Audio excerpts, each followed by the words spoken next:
Hi, guys, and welcome to ARW Weekly. Joining me tonight, we have Matt, Grizz, and Jay. We'll get stuck straight in. It's become a tradition now, so we'll start with one of my polls. This week's one, another simple one.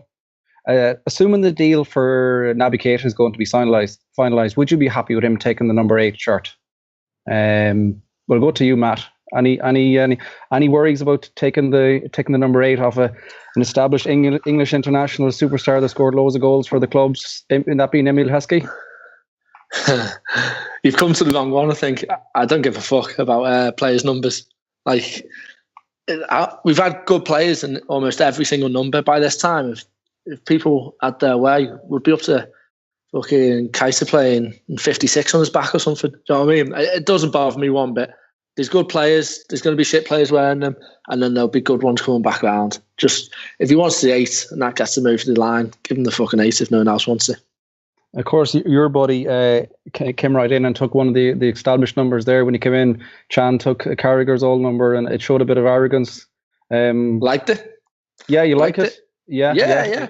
That's the confidence. That's why he's captain. Yeah, well, we spoke over that before. Interestingly, it was a huge. Everyone was in the same boat. Really, 77% people said they would be happy with it. Grizz, are you one of that 77%?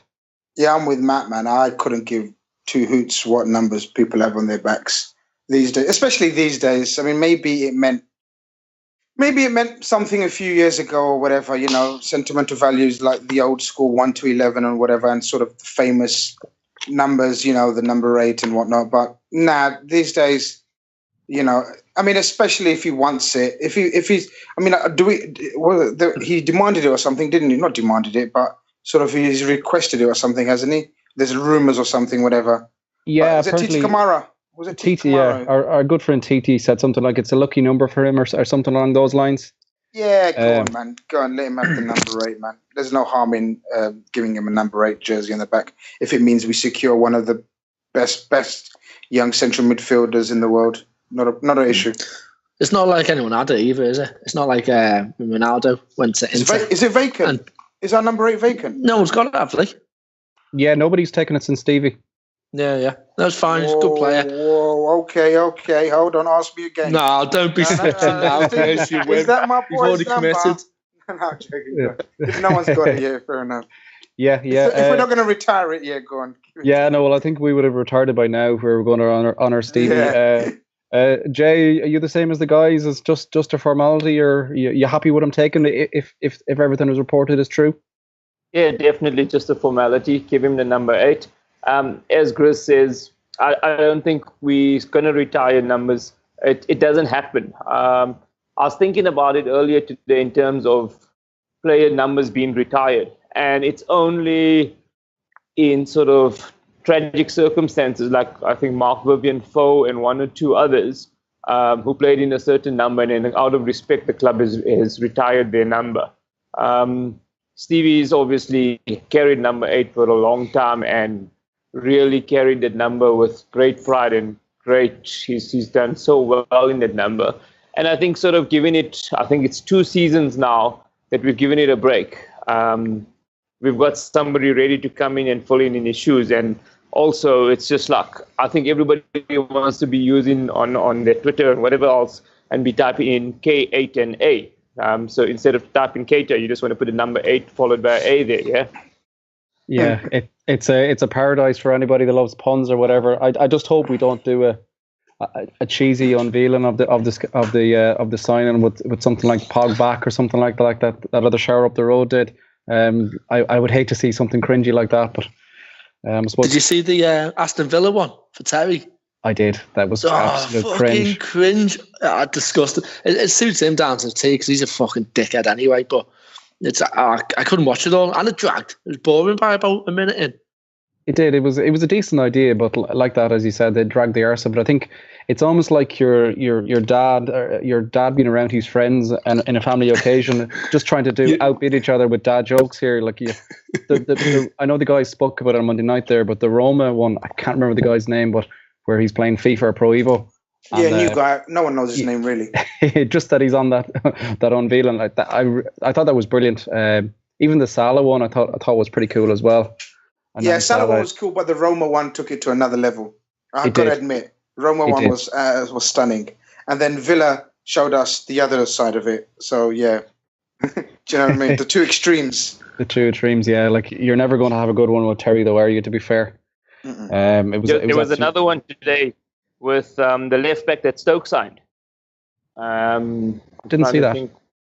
What his name is, Josh, the one they signed from Hull. And Josh Tiemann. Yes. Oh yes. He's on a. They basically zoom into the laptop and he's on Stoke's official account and it says sign someone, and then they say sign Hull and they pan to Josh and he basically gives a very awkward thumbs up. It's getting cringy. Is it? So he signed for Stoke today, has he? Yeah.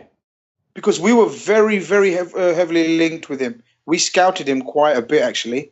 He was one of the youngsters on the list, sort of after Sessegnon out the younger left backs. But obviously, he's been snapped up. Any idea on how much or anything? Oh, it's a tribunal. It's because he was released. Yeah, that's right. Yeah. Good released by Hull and sort of. I think his barber gave it out yesterday. He's signing off for Stoke today, and Well, check this out, guys. Our nemesis. We've discussed him in the past before. Mark Walters. Not Mark Walters. What's his name? Yeah, for Stoke. Not Mark Walters. Yeah, what's his name? John Walters. Jonathan Walters. Oh yeah, Jonathan Walters. How could you forget Jonathan? Do you know what I mean? Exactly. My God. But you're a gentleman. He's scum. That's why. He's actually signed for Burnley. So that's an interesting one. Yeah, Jonathan Walters to Burnley for $3 million. That surely means, like the likes of. We'll concede against Burnley this season, that means. Well, yeah, exactly. Yeah, there goes the money. Speaking of, we touched it there with Tiemann there, a whole left back. It kind of brings us on nicely. Nicely here. It looks like Robertson is going to be. The deal is getting close to be confirmed. What's your guys' views on that? Would you be happy with him? Would he be a good addition to the squad? Grizz, come to you here. What do you think? Fan? Robertson. I think a lot of people are saying the way to look at it, or some people are saying, if we're going to get, hopefully, fingers crossed, touch wood, everything, Keita and VVD, then then definitely I'll accept Robertson as a neat and tidy left back, we'd say. He doesn't excite me particularly. It's not the end of the world if we get him. He's got a quite cultured left foot. I haven't seen too much of him. I'm not going to sit here and suddenly say, go through his weaknesses and his strengths, But from what the basic sort of matches I've seen of him off Match of the Day or whenever Hull are playing on live on Sky, he looks neat and tidy, gives us natural left width, which is very, very important as we've seen. And, if the big money is spent on Keita and VVD, then you have to sort of accept that, the left back position won't be another position where we can go and spend like sort of 40, 50 million on the likes of Mendy or whatever. So in that sense, but if we don't get VVD or a Keita, or we get one of the two, then that was one area where I would have thought we would spend some serious money and go and get sort of the likes of a Theo Hernandez who, is still available as far as I know. I mean, it would cost quite a bit, but, we know money talks in this day and age. So that's the way I look at it. It does. Do you think he'd be first choice? Is he going to? Obviously, he's going to. You'd imagine he'll take Millie out of the team. Yeah, that's a brilliant question, but I'm going to answer that at the end because, as you know, we've got a segment. So I can't because otherwise Matt and Jay will copy me as per usual. There's a guy keeping his cards close to his chest. Exactly, as always, mate. As always, I've learned that. Jay, views on Robertson? Happy? Yeah, I'm going to echo exactly what Grizz says. The focus and the main, what we focus in on this window is the centre back and the central midfielder. Getting somebody in. I don't think it's a long-term solution. We're not looking at, I think, getting Robertson in as a long-term solution. So yeah, he'll do a job for now. I think he's young. He's intelligent. If he's next to Van Dijk as his left centre-back pairing, that will help him massively. He's clever and he'll be able to learn quickly, so he'll be able to adapt. He's quick going forward, able to help us on the counter, and he's got a good left foot. So is he quick? Yes. I don't know. I was gonna say, is he quick? I think he's got good acceleration. He's all right. Top speed is, I looked it up. Top speed was 33.83 kilometers per hour. What's that compared to others? What's that compared to Mane? He's not Mane. I've got it here. Hold on 1 second. Or anybody else, we can get a rough idea. Yeah. Mane's 34.75. Like, he's not rapid, but he's not slow. He can get past people easy enough. Like, he's Hull's fastest player.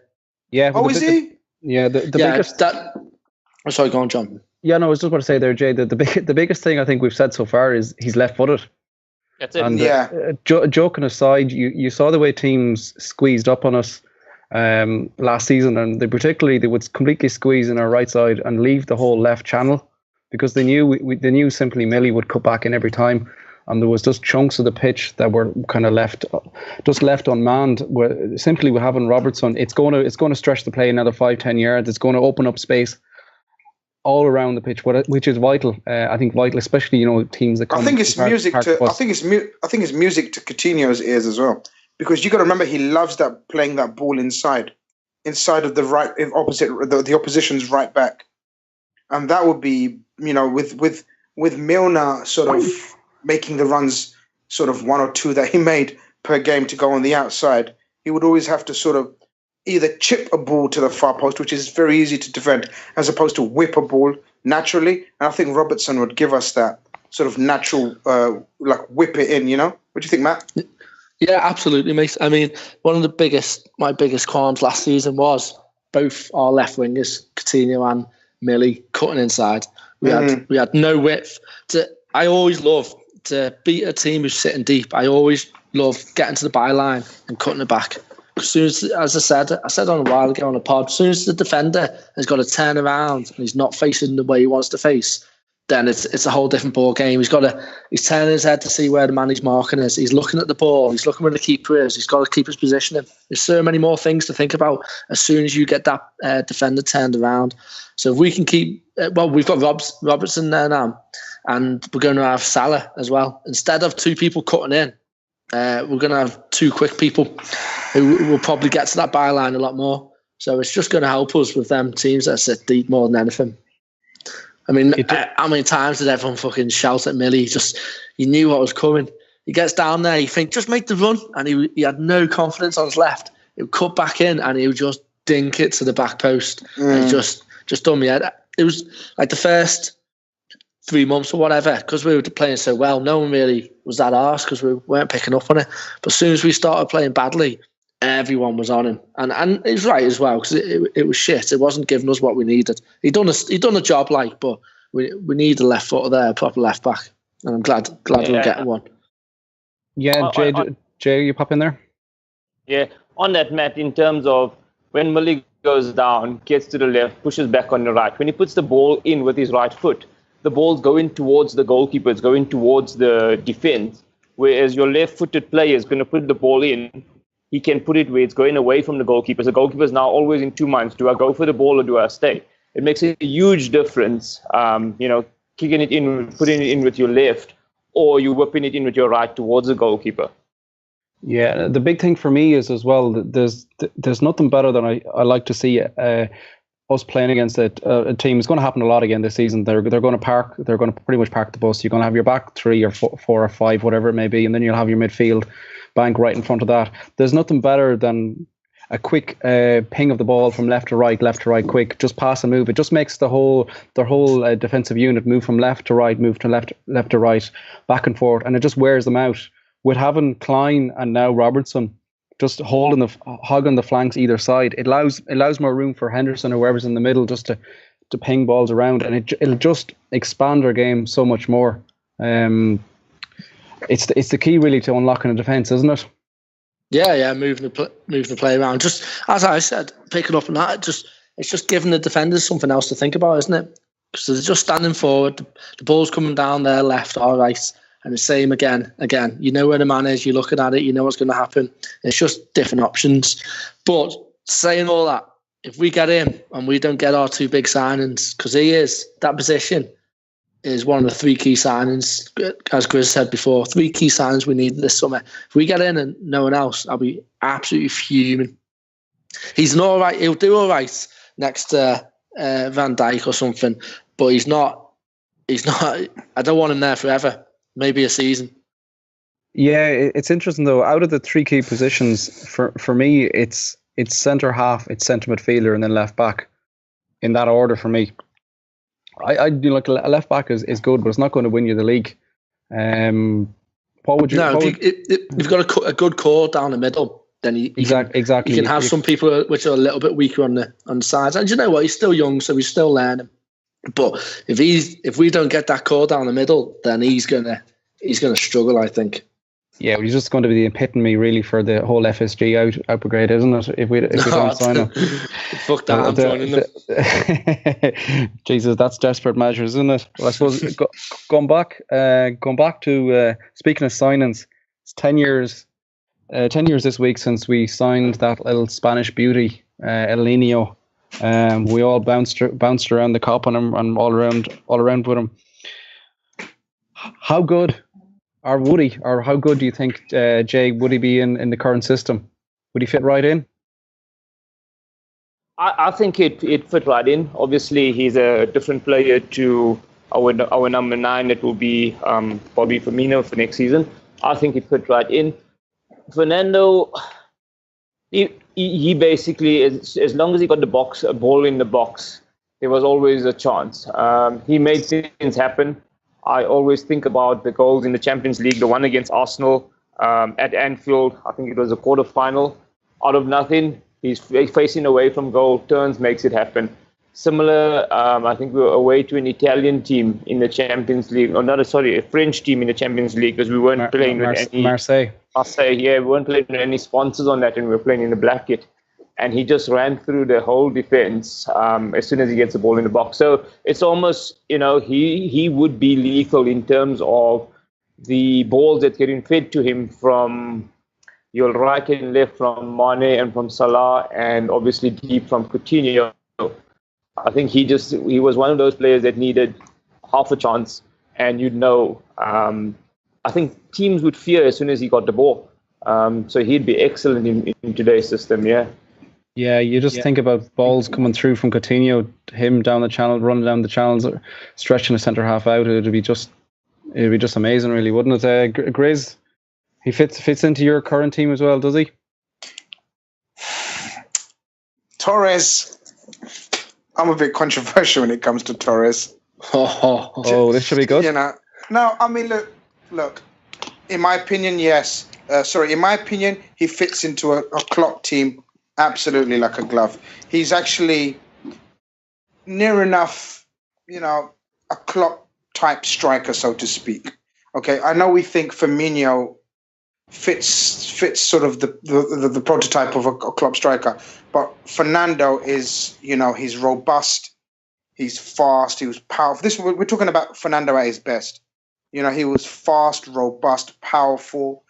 The ideal striker to play up front on his own, like a battering ram stroke, So, I mean, he had quite a lot of similarities to Alan Shearer, in my opinion. Very powerful, very direct, It would, for me, in this current team, it would mean a rejig of the formation. I would say that. Me personally, I wouldn't. I'm a big fan of Firmino, man. I'm a big, massive fan. And, it would be, it would mean Firmino dropping into sort of one of the deeper roles behind him, or possibly like we played against West Ham in the last day of the season, or was it last? Yeah, penultimate game of the season where we played 2 up top. He could, Firmino and Torres, you could sort of envisage causing havoc, couldn't you, with Coutinho supplying them.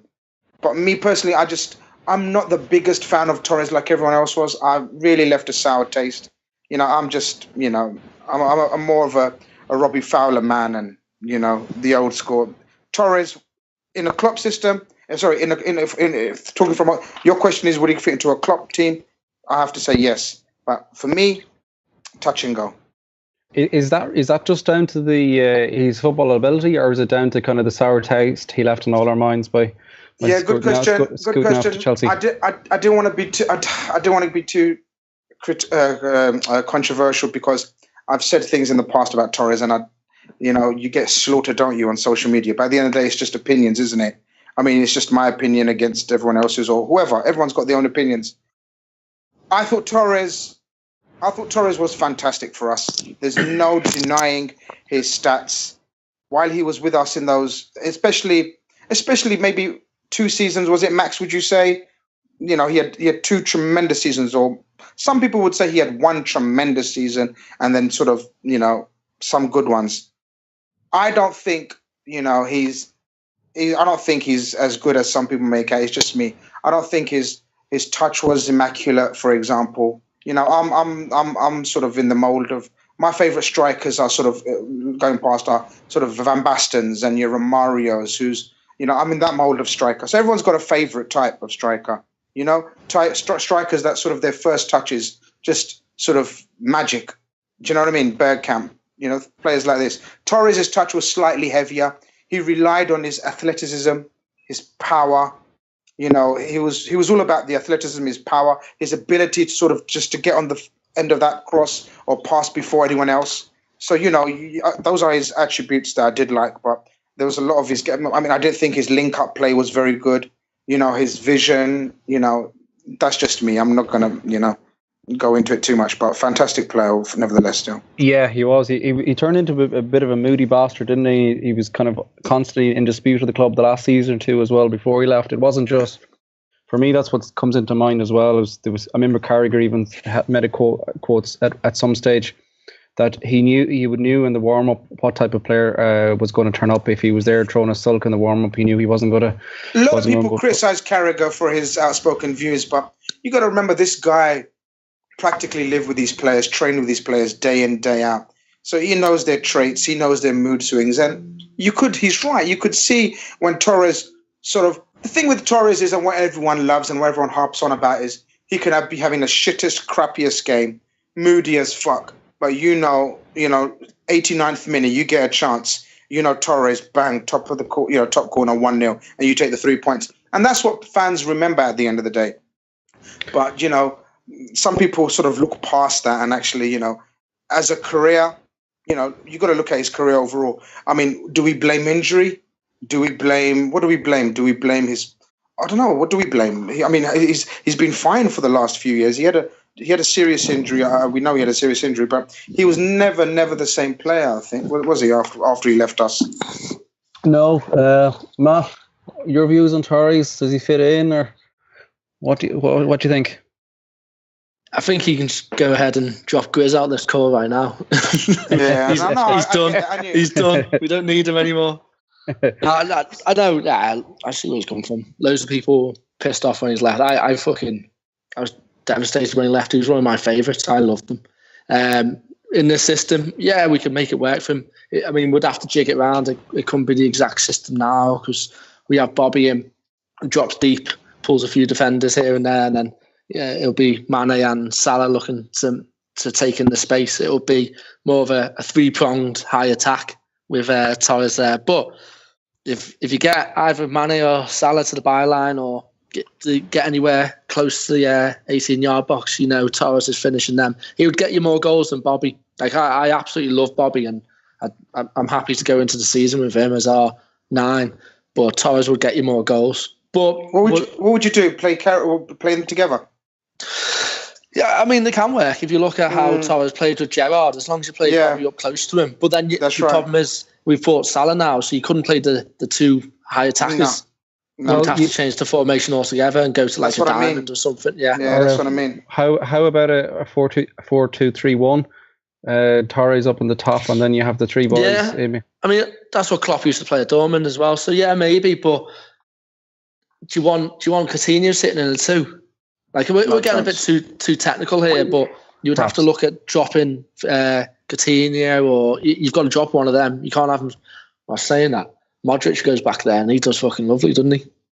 Yeah, well, if anyone can adapt to it, yeah, fair. If you're against a team that's parking the bus, as we've seen many times last season, your midfielder just pretty much just starting attacks. They're not going to do any defensive work. So you got me a little bit wet here thinking about Coutinho and Chan as a two. steady now. Is there any room? You're supposed to get hard, not wet, man. Oh, sorry. What the fuck is going on over there? I'm a catfish, aren't I? Oh my God. Now there is an image you want to get out of your head quickly. But yeah, Torres, I'd love him in the system. If you're just gonna ask me straight, would you take him? Yeah, well, you find a place for him. I think he's that type of player where you find a way to get him in there. This is peak Torres.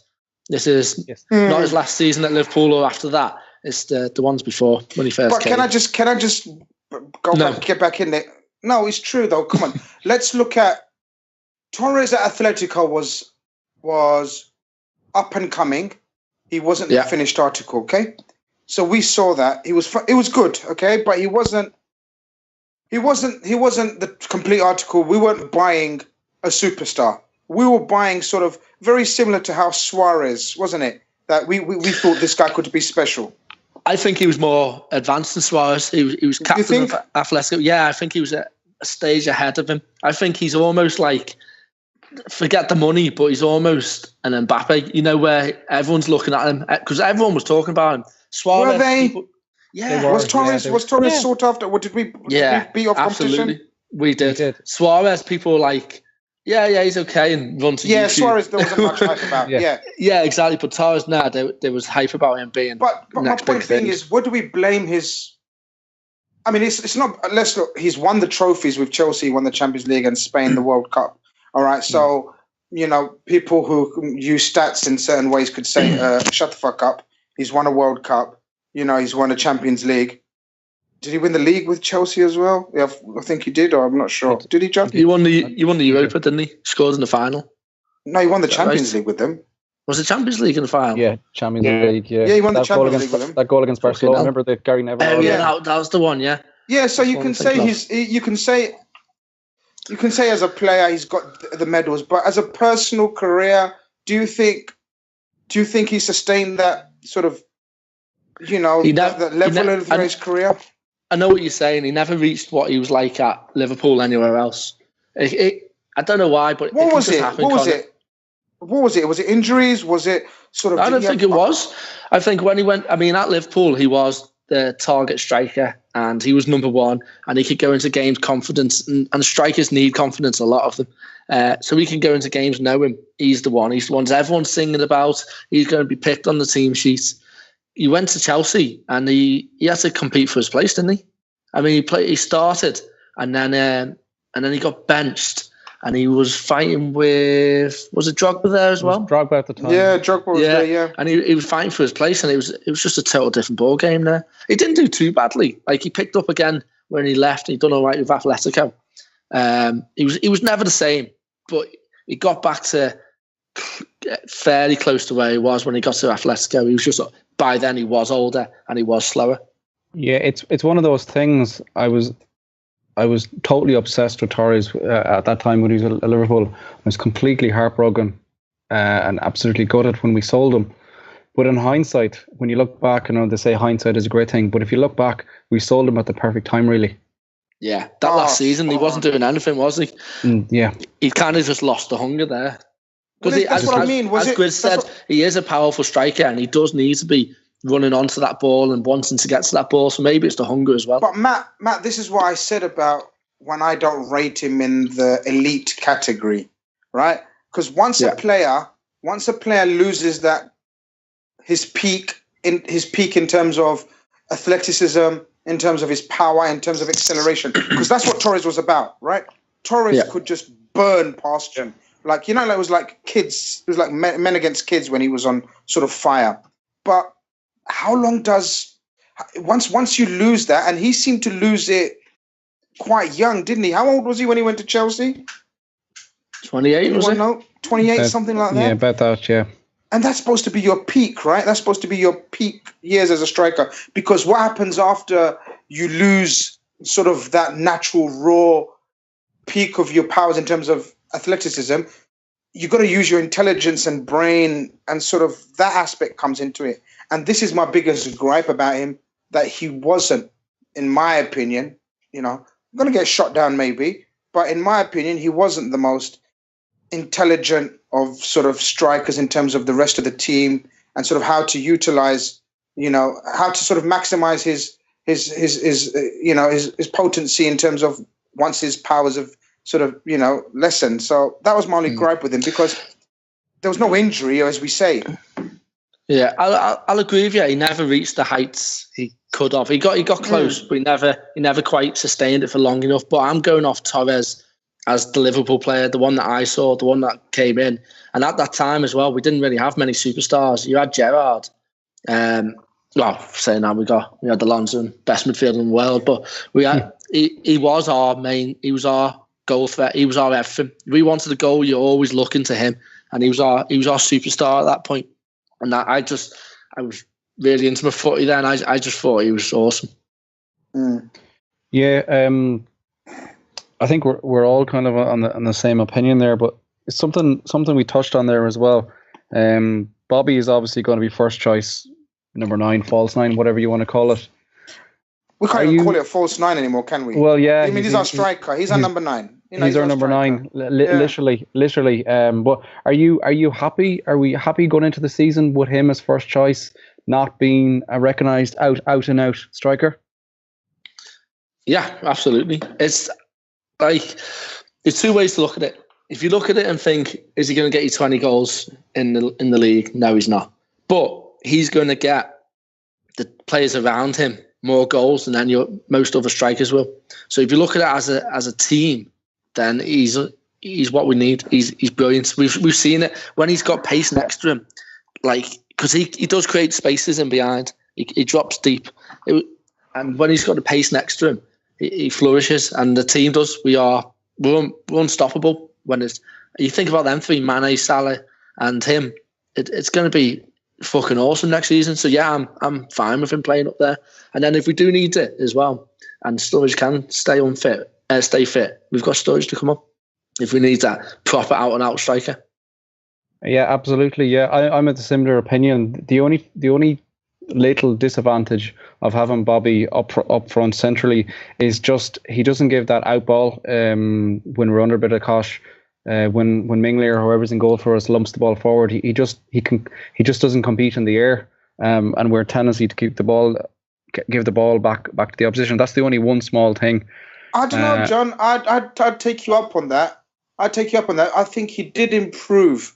I think he very much improved. His hold-up play did improve. He went through a weak phase like the whole bloody team did, didn't they, in January? But at the start of the season, I mean, I went up to Anfield a few times, and I did actually watch that aspect of his play live. And when you see him sort of for example, against Leicester, he was up against Huth and what's the other guy's name? The big chap. Oh, I can't remember his name. His partner in Shawcross.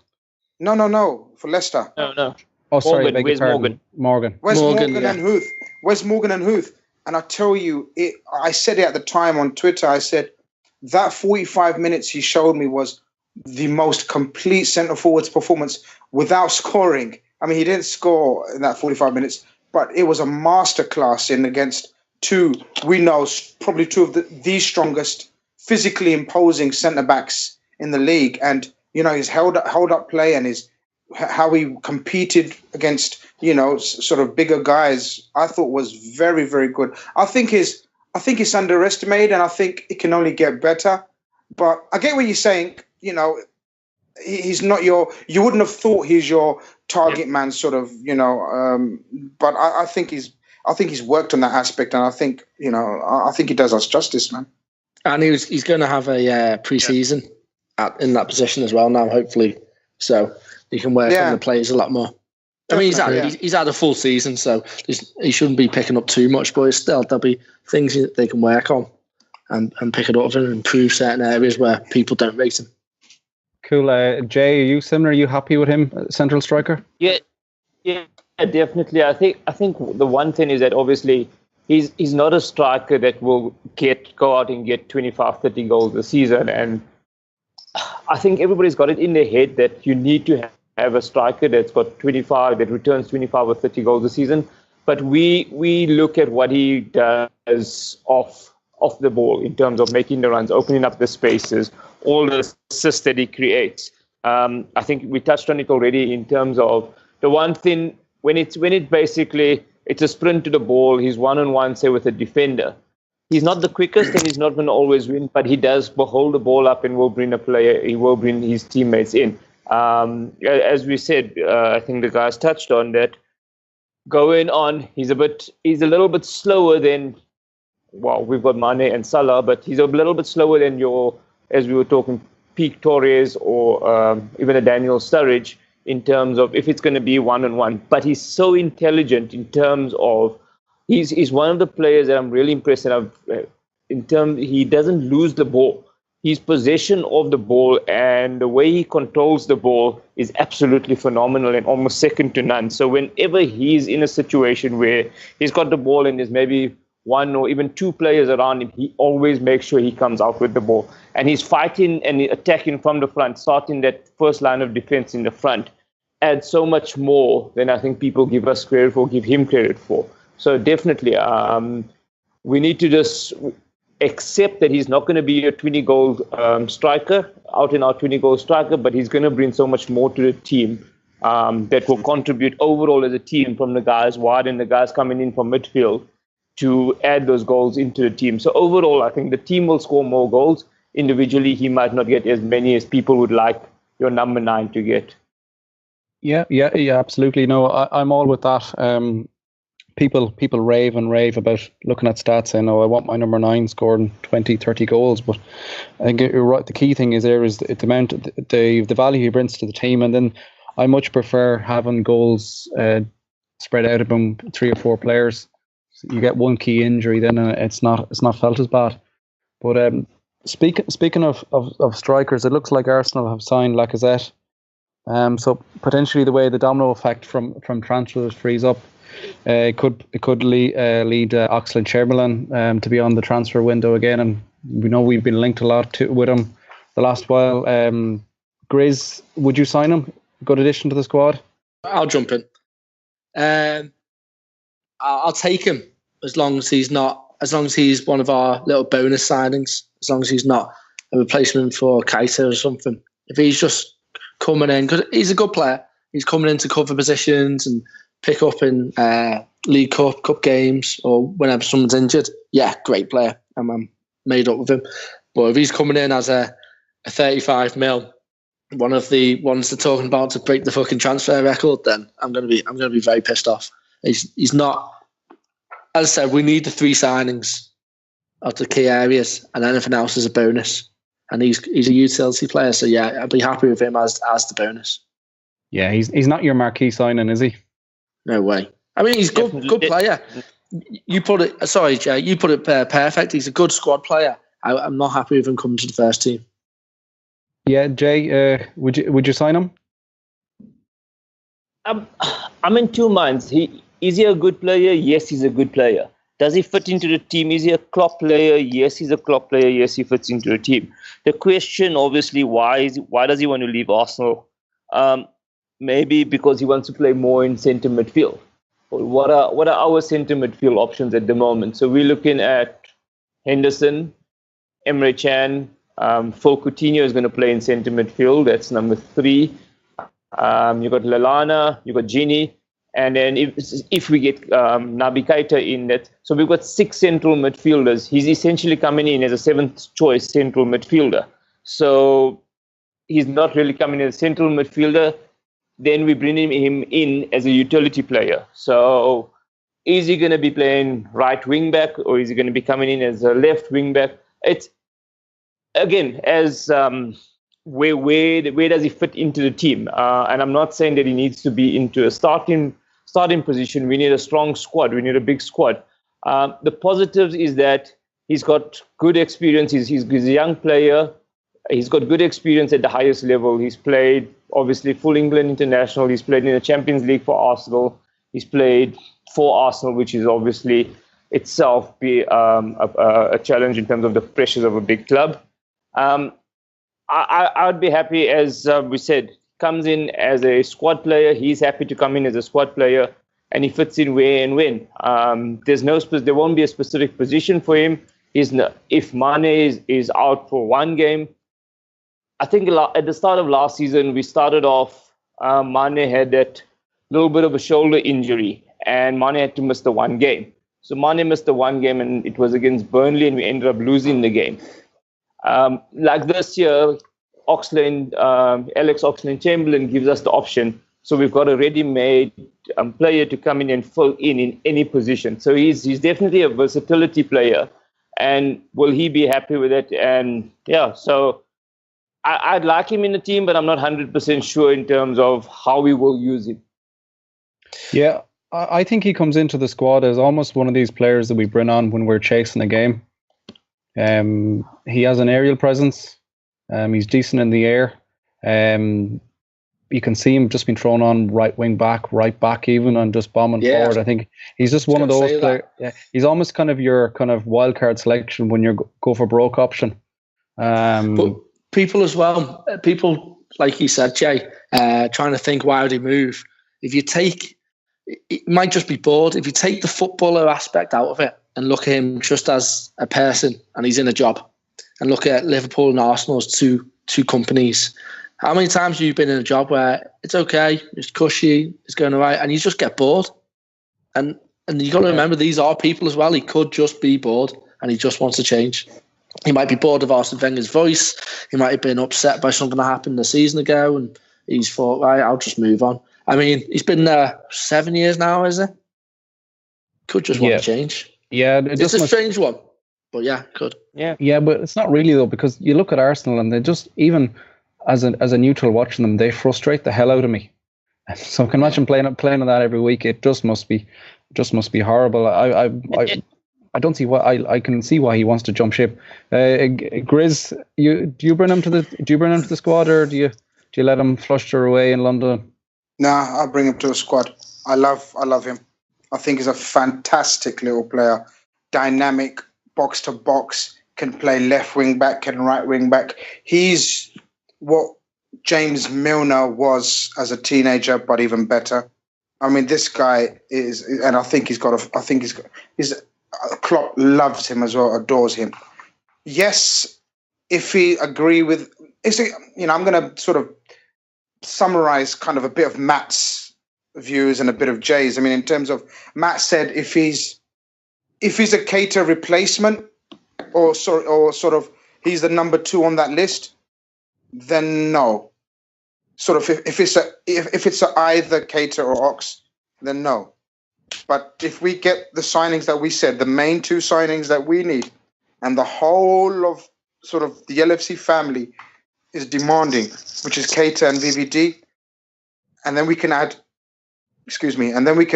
the Ox to that, it's an absolute booming summer. I'm telling you, this kid, I've got loads of time for this kid. I'm not interested. I don't give a shit whether he's leaving Arsenal because he wants to play, or because he's not settled in London, or will he like Liverpool. I don't give a shit. If he wants to come to us, let Klopp deal with the formation. Let Klopp deal with the sort of squad rotation. Jay summed it up perfectly. We stuttered when the deputies weren't good enough to step into the first teamers' shoes. That's where we fell down and fell away last season. This guy is, in my opinion, the equal of Lallana, the equal of a Klein. Well, I think he's better than a Klein at right back, right wing back, for example. Let's just say, this guy could fill in. He can play the attacking midfield role as in my opinion, as equally as any of our current midfielders. Would he walk into our team? No. But what does he enhance our squad? And exactly what we need for looking at our season from last season, last season, he absolutely does that. For example, let's look at a bench where possibly it could be Lallana, Hendo, Ox, Sturridge. I mean, will anyone else in the Premier League have a sort of Bar City, because they're freaks, aren't they? But will anyone else have a bench that strong? sort of, imagine that. That's the way we got to look at it. We got to have 5-6 players on the subs bench that are sort of can easily walk into the team, and sort of the level of the team doesn't drop. And Ox would definitely give you that. Indeed, yeah. No, I'm in full agreement there. I think it'd be a wonderful addition to the squad. And I suppose speaking about the squad, we touched on it earlier with Keita. Assuming the deal gets completed, what does he add to the team? What does it mean for our midfield next season? Jay, what are your views? Yeah, Keita comes in. I see him starting as in the central midfield. So I think we'll start a central midfield 3. I think Folk will be pushed back to the 8 role. We saw that towards the end of the season. Phil and Keita would be definitely your 2 central midfielders that's going to start. It's a question, I think, between Henderson and Emre Can, who takes up that position. Yeah, it's a difficult one. I think if we had to go in, everybody's fit in to start the season. I think the season will be started with Jordan Henderson, and you've still got Gini Wijnaldum, you've got Adam Lallana, who's the other central midfielder that I'm missing out there. Gini. Sure. Yeah, Gini, Adam, Gini, Hendo, Lallana, Emre Gruish. Yeah, all of a sudden we've booked lots of depth, don't we? Lucas. Yeah. Yeah. Careful now. But it's I think also what would be interesting is, even though we'd all have 3 first choices and 3, how Jurgen's going to have to play, how Klopp's going to have to play it is almost horses for courses. Some players some teams are much more physical. So we don't necessarily have to play a midfield 3 of Coutinho or Henderson. Maybe Gini is more suited to certain games. Maybe Lallana is more suited to certain games. I think we need to, having those options is obviously an advantage and a bonus. Whereas last year it was almost players, but we knew exactly what the midfield was going to be. So it's, if we're playing at home, which 3 would play, depending on the team that we're playing against. If we're playing away, how do we change it out? I think just having those options there, 6 players or 7 players for 3 positions, it's healthy competition indefinitely. Yeah, I think Jurgen's going to need all these management skills next season, trying to keep everybody happy there, because there's going to be players dropped regularly, and there's going to be a lot of chopping and changing. Matt, do you obviously he has to be a first choice if we spend that amount of money on him, and your buddy Emery has to play as well. So are you going with midfield 2 of those, or how do you see it squeezing in? Yeah, if we keep it the same, I think the deepest position is fought between Hendo and Can, which is superb because they're both really good players. And then you've got the 2 in front of it. You've got 4 fighting for that. I mean, ideally across the pitch, you do want 2 players for every position. So it's the perfect squad. Well, it's the perfect midfield squad. You've got Lallana, Keita, Coutinho, and Gini. I mean, you start Coutinho and Keita, don't you, really? And then right behind. You start them, and that's a very, very good midfield. That's a league-winning midfield, that.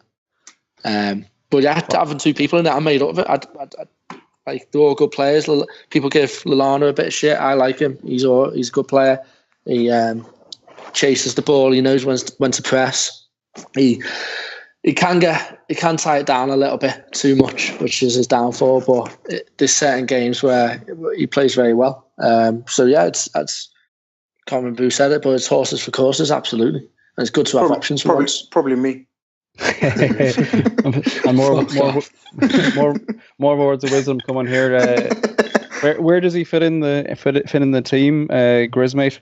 Just exactly. I hate agreeing with him because he doesn't often talk sense, but yeah, just Matt nailed it there. I mean, look, if we with those options, you got to remember we've left out Ejaria, Grujic, youngsters that are sort of, that gives us sort of three options, in each position in the midfield.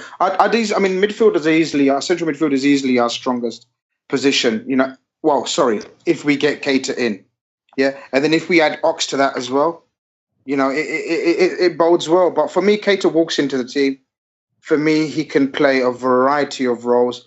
People saying that he's not a DM. He's not, but he started off there, so he can play there as well. So if we're saying, Emre's our starting deepest lying midfielder, Hendo, depending on his injury situation, is number 2. Keita can easily step in there as well. It's not where we utilize his best qualities, but he can do a magnificent job there as well. So, that gives us plenty of options. I mean, none of us have actually mentioned, Grujic, who's, a lot of people are tipping for a breakthrough season. And, I think, with Ox, potentially Grujic, and the others that we've mentioned, it's definitely Klopp gives Klopp's options and look at the opposition and sort of pick his team accordingly, and that's bodes well for the future. I don't think Grujic gets in. I'd like to. I don't think he gets in. No, I mean, it's hard. I like him. I think it's hard, but he needs to go a season on loan. If we get a Keita in, then it's 6 people, 3 places. He needs to go on loan. Possibly. I'd agree with you. Yeah. We don't really know where as well. We can say, oh, he could play here, he could play there. It's Jurgen Klopp. He put Jimmy Milner at left back, for fuck's sake. Do you know what I mean? He does so much. Bobby was our striker for the whole season. You don't know. You just don't know what Klopp's going to do. So wherever he wants it, I'm happy. You look at like last season. He changed things up a bit. We'd mainly played, I think, 4-2-3-1 the season previously, and then he switched to the 4-3-3 with Lallana in centre midfield, and then of course Millie dropping left back. So who knows? There could be another change in the summer. Like, he's going to access his options. I think you'll see more flexibility, both in players and systems next season. I know, keep the whole cliche. I hated horses for courses, but it will be that. It'll be totally flexible. So we'll have a bit of fun now. Coming to the end of the pod, we'll have a little fun, and I think we're all going to put our balls out in the line here. We've discussed the various options we have, particularly midfield there as well. But so it's start of the season. We're playing Watford away. What's the starting lineup? And I think what we should do is we'll take note of this. I'll do some screenshots of it, and we'll put them up on Twitter on the day of the game, and we'll see how far right or wrong. We'll all have a good laugh together. So Matt's smiling there. I'm going to go to him first. What's your starting 11? You got Bogdan, Jimmy Milner right back, Moreno, no? Moreno left back, yeah. Danny what are you laughing at? Danny Ings holding centre midfield. Oh yeah. Oh shit, we didn't even mention Danny Ings. Yeah, that's not. No, I would like to see. Well, not like to see. It's what you think. Okay. So think about it. I like Karius. I might get shit for this, but I want to see. You want to see what is it going to be? What are we saying? Is this what I want to be? No. What I think. Okay. This is what it's going to be. Yeah. All right. Fuck it. I'm going for it anyway. Karius. Okay. Kleiny. Van Dijk. Matip. Robertson. Chan. Of course. Coutinho. Keita. Ooh. Salah front right. Mane. You know something left. We don't, eh? Bobby in the middle. So you're going 4-3-3, same formation. Yeah, he's not changing that. If we've got Bobby as our 9, he's not going away from a 4-3-3, or at least 3 up top. And you're going for the controversial choice then in goal. Do you really see Mingele being dropped? Yeah, why not? I mean, Klopp, Karius, a good keeper. He's a very, very good keeper. Our fan jumped on him too early for mistakes, which weren't even fucking big mistakes. It was just because he was young and just come in. They just acted like a gaggle of twats. And you didn't hear the Woolcast, did you, on Monday, what I said about Karius and what I think? No, I've got to drive tomorrow. Okay, then you're going to swear this. You're going to cuss the shit out of me. Anyway, carry on, sorry. Better be back in my lad. No, I think he's going to be an absolute superb keeper, and there's no point in in buying someone like that without giving them a chance. Our only problem is we don't give players a chance. I mean, we dropped Mignolet because everyone was saying, get rid of him, he's doing shite and making mistakes, which he does. And then you bring Karius in, and he was making half the mistakes, if that, little tiny things, and people were jumping on him. And to be fair to Mignolet, though, he came back in and he had a very, very good season. My only problem with him is whenever he gets the ball, like the whole fucking stadium at once just goes, like they all gas together. It's like, you kind of just want to say, fucking let play, lads. You're shitting him up here. But everyone is waiting for him to make that mistake, and then they're jumping him again. It's like, it's a confidence thing. Like, if we're all waiting for it, he's thinking it as well. You know, that ball's rolling back to him and he's kicking it. He knows everyone's looking at him thinking, where the fuck is this going? And I don't want that. So that's why I want to see Karius in. And I think Klopp might do it. I really hope you're right, because like that as well, I can't bear another time. It was the one that really did it for me was City when at home. Roll over. City at home on New Year's Eve. Ball comes back to him. The whole stadium groans. We're all screaming our heads off, just get rid of it. Aguero comes tearing down at him, and he does a Cruyff tunnel on Aguero, and the whole ground just shits itself. It's awful, isn't it? It's just horrible. It was over one against where he kept letting it roll and roll and roll, and then eventually it went out for a corner. Do you remember? Someone passed it back to him, and he was going to kick it, and then it readjusted. Going to kick it, readjusted. And eventually it went out. I can't remember who it was against. I'll have to find it. Burnley away, I think. No, Burnley away. Was that what it was? Yeah, Burnley away. Yeah. No, I just can't handle another season of him with his distribution, and just I know he improved a lot, but yeah, for me, I don't see it happening, but I really hope Karius goes and goal. Grizz, balls on the line. What's your starting 11? What's my starting? Whoa, who are we playing? Watford away. Okay, this is going to be the first. This is going to be the actual lineup. So quote me. Okay. All right. So this is going to be the lineup. It's going to be Mignolet in goal. Okay. It's going to be Klein right back. Matip, Lovren, and James Milner. Ooh. It will be Hendo and Gini and Coutinho. And it will be Mane, Firmino, and Salah. That will be the starting line. I can give you subs as well. And what time they're going to be pouring as well if you want. What time is the first yellow card? We'll leave it at that. We'll leave it at that. That's going to be it's a basic. I'm not trying to be clever here or anything, but I really genuinely think that's what Klopp's going to pick for the first game. Even if I see Millie at left back, he will be. He will start off there. Even if Keita's signed, even if VVD's signed, he won't. VVD, if he does, I mean, you got to remember, I'm one of those that doesn't think that it's on at this stage. So if VVD was to come, it would be sort of, right near the end of the window anyway. Sort of possible, last week of the transfer window, whatever. So I know Klopp just won't throw him in there. Injury permitting, the only possible change to that will be Hendo's obviously injury situation, but injury permitting, that will be the lineup. He won't throw in he won't take out Milner just like that for Robertson. Robertson will be eased in. The only other option, who's the other signing that we're looking to make? Keita. Yeah, I think he'll start off with that and then see how it goes from there. Keita will be kind of eased in as well, which, to be honest with you, is the Liverpool way of old. Do you know, you have to fight for your shirt. Is anyone better to ease them in against than fucking Watford? Watford away is not. Listen, Watford away is Watford away, man. He's going to want a solid start. It's maybe possibly if the game was at home, he might have against Watford, for example. Then he may want to throw the newcomers in there, sort of, dare we say it, an easier game at home. But away to Watford, I think he's going to want to just make sure, as we were from last season, sort of that end season form, which was, let's not forget, was decent. I mean, 13 games unbeaten or something? I can't remember now. But it was decent. Mate. It was decent running. So I don't think he's going to want to change that up too much.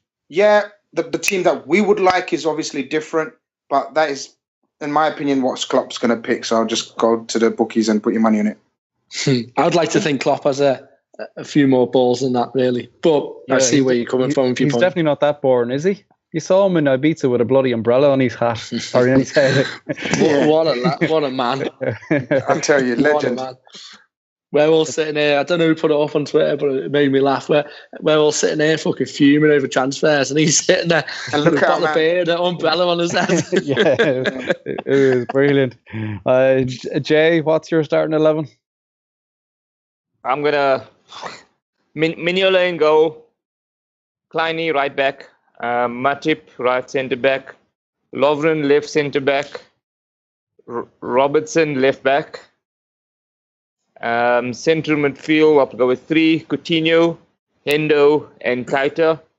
And then the front 3 of Mane, Bobby, and Salah. Okay, so everybody's gone with the same front 3. I think that kind of sets itself. And the correct pronunciation as well of Salah. Salah, yeah. Well, that's something we'll have to all correct ourselves. Not Salah. Careful now. Yeah, but yeah, no, it's another. You don't see Van Dijk happening or coming in the team, do you, Jay? I think Van Dijk, if it does happen, might be a deadline day or deadline week sign-in. So he won't be. I don't think he'll be at the club come the first game of the season. In September or something, we might have a different lineup. I see, so Van Dijk here, deadline day signing or like last signing, so Lovren will fill in there. I see Mignolet starting, but I think by the end of the season, we could have Karius as our number 1. Come the end of season, Loris Karius could be our number 1, but I do see Mignolet starting the season. And then Robertson, I don't know. For me, also go on subs bench. Let's do subs bench as well. Have we got Robertson time, John? Yeah. Go first. Have we got time? Yeah. Go first. Go on, Matt first because he's going to copy. Matt, go first. What do you want? Subs bench. Hendo, Studge. I mean, we got 7 these days. Fucking 5, innit? 7. 5. How many subs? Is it 5? It went to 7 for one bit, didn't it? I'm not sure. That actually, I'm not sure. I'm sure it's 5, isn't it? No, you're talking about Qatar. All right. Well, so you got Mignolet, Studge, Hendo, Genie, Lallana, Milner. I'm going 7. Fuck it. And Lovren, because I've named too many, so I'm carry on. And Lovren. So no subkeeper. Wait, hold on, Jay. Can we have some sense and sensibility? Is it 7 subs or 5? Jonathan, this is your job. This is my job, is it? Yeah. Fuck's sake. Get organised. Is it 5 subs or 7 subs? I think it's 5. Shit pod this is. Can you cancel this pod, please? Scrap this. Scrap this shit. We don't even know how many subs on a bench in a Premier League game. 7. Is it 7? Yeah. Apologise now, you gaggler twat. So you've named the 7, which, and listen, I'll guarantee you now, Matt's going to score the least amount of points on that opening game. None of his team, anyway, is correct. Jay, go on yours. Okay. Karius as your goalkeeper. Chan, Studge, Milner, Genie. I want to put a centre back there, Klavan, as your centre back, but because we don't have anybody backing up there, so I'm going to go for Klavan over. Who's it? Oh, it's tough. It's a great problem to have. I'll go for Klavan over Lallana. See, I asked the proper questions. I'm after your job, John. So who's on your bench then, Grizz, mate? Jay didn't even finish his. He named about 3. I've given 7. Oh, did you name 7? Yeah, no, I think he's done there, isn't he? Okay, so our subs bench will be Pretty Boy. I forgot his name now. I'm looking at Matt. That's why I forgot. I'm looking at Matt. That's why I forgot Pretty Boy. Karius. Then you've got Studge. You've got Keita. You've got Clavan. You've got Div. Lallana. And Chan. Okay, I think the main thing to sum up here is we're struggling here, and there's a good bit of debate. There's going to be a lot of chopping and changing next season. All of a sudden we have options which we're going to need for all the cup competitions and the run of fixtures. And let's hope we don't have another January spell like we did last year in the season. We can all do without that. Oh, so, sorry, John. One last change. Sorry. Just take out Div. Okay. Take out Div and put in Ox. Okay. ITK with the eyes there, boy. No. Right. So I'm sure we'll have a bit of fun anyways on the Watford game.